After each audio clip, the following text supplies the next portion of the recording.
Participate कर रही हैं, बल्कि दिल्ली में आकर अपनी एक प्रेजेंस जो है वो फील कर रहा है। ज़मीन से जुड़े रहना हर किसी की बस की बात नहीं है, लेकिन हम ये जानते हैं कि अगर हमारी दीदियाँ यहाँ पर इस मेले में पार्टिसिपेट करती हैं तो जब लोग उनसे मुलाकात करते हैं तो हमारी रिक्वेस्ट जो अपने पत्रकार बंधु हैं, हमारी बहनें यहाँ पर हैं,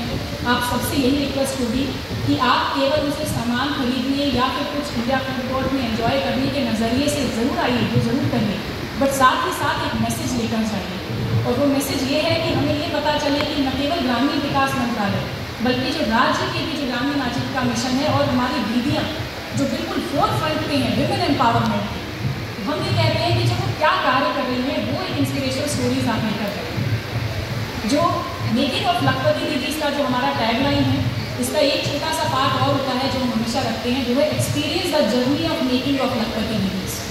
सर इस मेले में हम आपको एक जर्नी को एक्सपीरियंस कराना चाहते हैं, जहाँ हम चाहेंगे कि आपके थ्रू दिल्ली वालों को और एनसीआर के रीजन में सभी लोगों को ये पता हो कि हमारी दीदी कितनी आत्मनिर्भर है, उसमें कितना आत्मसम्मान अब जागृत हुआ है और वो कितनी आर्थिक सशक्तिकरण की तरफ बढ़ रही है। और इसमें कोई भी दोराय नहीं है कि अगर आप हमारी दीदियों से बात करेंगे तब आप उनकी जब जर्नी पूछेंगे तो उनमें से कई दीदियाँ ऐसी हैं, इन्होंने भी बताया नहीं खुलकर, क्योंकि इनकी कई बच्चे ऐसे हैं जो मेडिकल डॉक्टरी का कोर्स कर रहे हैं, कई दीदियों के बच्चे इंजीनियरिंग का कोर्स कर रहे हैं, पर हमारी दीदी अभी भी अपनी ज़मीन से रूटेडनेस कल्चर जिसे कहते हैं उससे जुड़ी हुई हैं कि हम यही चीज़ करेंगे जो हम अपने गाँवों में करते रहेंगे। और इस सब की जो महक है, जो खुशबू है, वो आपको हमारे हर स्टॉल में मिलेगी।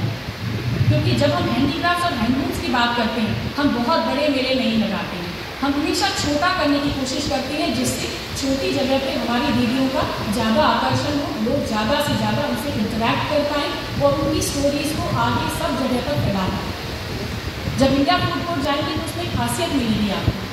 आप खुद कहेंगे कि जो हमने साउथ इंडियन डिश या बिहार की डिश या केरला की डिश या साउथ नागालैंड का कोई अगर आपने शुद्ध पिकल या कुछ और किया है, बैम्बू पिकल या जम्मू कश्मीर का कोई केसर देखा है, आप खुद कहेंगे कि जो फूड कोर्ट है जिसमें 25 से ज़्यादा स्टॉल्स हमारे फूड के लगे हैं, उसके इंग्रेडिएंट्स दीदी बैक होम अपने घर से लेकर आते हैं। हम यहाँ बाजार से मसाले दिल्ली से लेकर नहीं खरीदते या हम किसी भी अलग राज्य से लेकर नहीं खरीदते। इतना प्यार है इनको अपनी संस्कृति पर, अपने लोकल क्विजीन पर, जिसका इनको ये है कि हम दिल्ली में कैसे उसको प्रदर्शित कर पाएँ कि ये हम कार्य करते हैं और कार्य करने के साथ साथ हम उसमें एक प्राइड भी लेते हैं।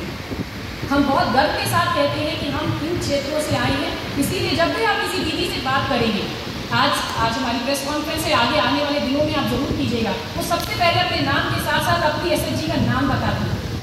वो ये कभी नहीं कहेंगी कि मैं इस राज्य से आई हूँ या कुछ, वो सबसे पहले बोलेंगी मेरा नाम ये है, मैं इस आजीविका मिशन में इस पर्टिकुलर एसएचजी से इस जिले से आई हूँ।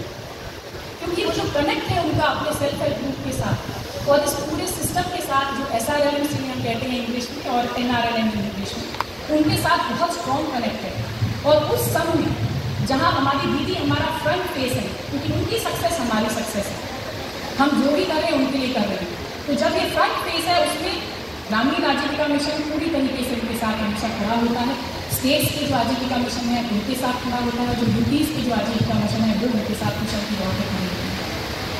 तो इन्हीं चीज़ों को ध्यान में रखते हुए कुछ चीज़ें थी जो हम हर